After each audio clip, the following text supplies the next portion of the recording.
شدید جھڑپوں کے بعد امریکہ اور ایران کے درمیان خاموشی سفارتی کوششیں دوبارہ تیز۔ پاکستان، قطر سمیت علاقائی ممالک کشیدگی میں کمی کے لیے متحرک ہو گئے۔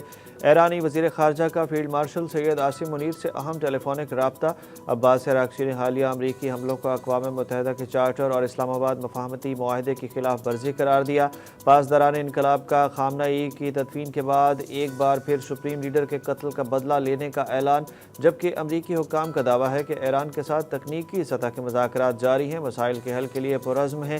امریکی دفاعی حکام نے کہا ہے کہ امریکہ نے گزشتہ چند گھنٹوں کے دوران ایران میں کوئی فوجی کارروائی یا فضائی حملے نہیں کیے۔ سعودیہ اور کینیڈا کی آبنائے ہورمز میں تجارتی جہازوں پر حملوں کی مذمت۔ بحری جہازوں کی آمد و رفت میں نمایاں کمی۔ کشیدگی کے باوجود تیل کی قیمتوں میں 2% کمی ہو گئی۔ پاکستان میں آج پیٹرول سستا ہوگا یا مہنگا، بڑی خبر آ گئی۔ میڈیا رپورٹس کے مطابق پیٹرولیم مصنوعات کی قیمتوں کے تعین کے حوالے سے اوگرا نے پیپر ورک مکمل کر لیا، جس میں پیٹرولیم کی قیمتوں میں کمی یا اضافہ کرنے کے بجائے اسے برقرار رکھنے پر غور کیا جا رہا ہے۔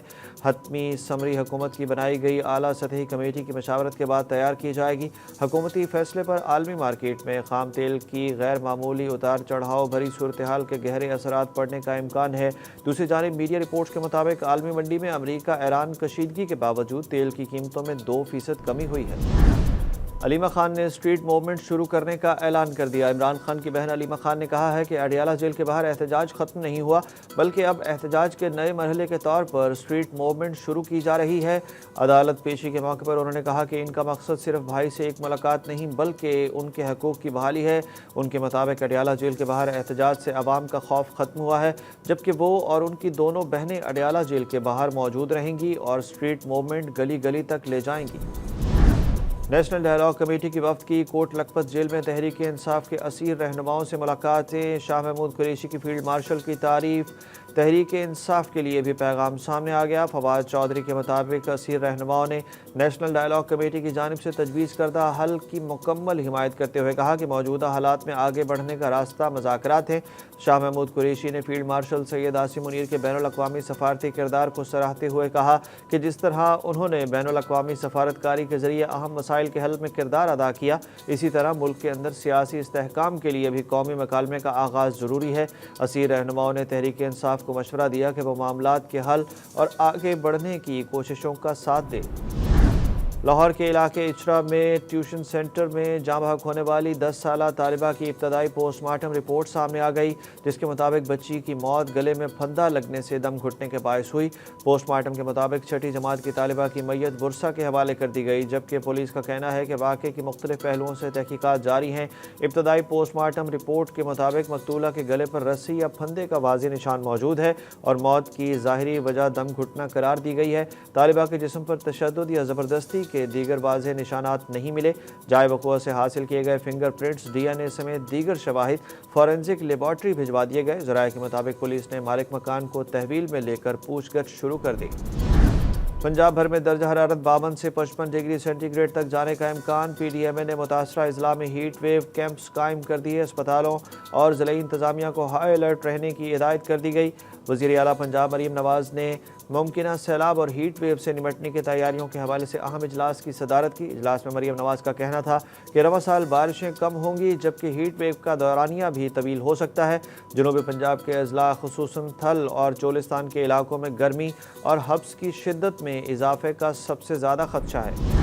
پنجاب میں ڈیجیٹل ادائیگیوں پر ٹیکس کٹوتی کا نیا نظام نافذ کر دیا گیا۔ ای پیمنٹ یا کارڈ کے ذریعے کٹنے والا ٹیکس اب براہ راست حکومت کو منتقل ہوگا۔ ترجمان پنجاب ریونیو اتھارٹی کے مطابق beauty parlour, salons, fashion designers, cosmetic surgery, plastic surgery, skin treatment اور لیزر ٹریٹمنٹ مراکز کی سروسز پر ٹیکس کی شرح صرف 5% مقرر کی گئی ہے۔ ہوٹل اور ریسٹورنٹ سیکٹر میں کیش ادائیگی پر سروسز کے لیے 16% ٹیکس کٹوتی ہوگی، جبکہ کریڈٹ کارڈ یا دیگر ڈیجیٹل ذرائع سے ادائیگی کرنے پر ٹیکس کی شرح 8% ہوگی۔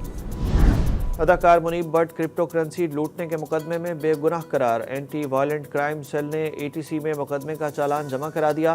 پروسیکیوشن کے مطابق ملزمان پر الزام ہے کہ انہوں نے مدعی کو 23 اپریل کو شاہراہ فیصل سے اغوا کیا اور اس سے 24,94,000 روپے مالیت کی کرپٹو کرنسی اور دیگر سامان لوٹ لیا۔ عبوری چالان میں اداکار منیب بٹ کو بے گناہ قرار دیا گیا۔ ان پر ملزمان کو مری میں رہائش فراہم کرنے کا الزام تھا، تاہم تفتیش میں اس الزام کی تصدیق نہیں ہو سکی۔ مصنوعی ذہانت صرف سوالات کے جواب دینے تک محدود نہیں رہی۔ اوپن AI نے GPT 5.6 متعارف کرا دیا جو دفتری کام بھی کرے گا۔ کمپنی کے مطابق یہ ایک ایسا AI معاون ہے جو متعدد دفتری کام خود انجام دے سکتا ہے۔ یہ دستاویزات تیار کرنے، اسپریڈ شیٹس کا تجزیہ کرنے، کوڈ لکھنے، پریزنٹیشنز بنانے اور مختلف ورک پلیٹ فارمز کے ساتھ کام کرنے کی صلاحیت رکھتا ہے۔ تاریخ میں پہلی بار 2 AI روبوٹس نے شادی کر لی۔ روس کے دارالحکومت ماسکو میں مصنوعی ذہانت کی دنیا کا ایک انتہائی انوکھا اور حیرت انگیز منظر دیکھنے میں آیا۔ تقریب کے دوران رابرٹ اور میٹلڈا نامی 2 AI روبوٹس کو باقاعدہ طور پر روبوٹ شریک حیات قرار دیا گیا۔ دونوں روبوٹس کو منفرد انسانی کرداروں کے روپ میں ڈیزائن کیا گیا۔ روبوٹ رابرٹ کو ایک دفتری ملازم اور بلاگر، جبکہ میٹلڈا کو ایک رقاصہ کے روپ میں تیار کیا گیا ہے۔ فیفا ورلڈ کپ میں فرانس تیسری بار سیمی فائنل میں پہنچ گیا۔ مراکش کو 2-0 سے شکست دے دی۔ کپتان کلیان امباپے اور عثمان ڈیمبلے کی شاندار کارکردگی کی بدولت فرانس نے سیمی فائنل میں پہنچنے والی پہلی ٹیم کا اعزاز حاصل کر لیا۔ امباپے نے میسی کو بھی پیچھے چھوڑ دیا، مزید کئی ریکارڈز اپنے نام کر لیے۔ ورلڈ کپ کی تاریخ میں 20 میچز میں تیز ترین 20 گول کرنے والے کھلاڑی بن گئے۔ ناک آؤٹ میچز میں بھی سب سے زیادہ گول کرنے والے کھلاڑی بن چکے ہیں۔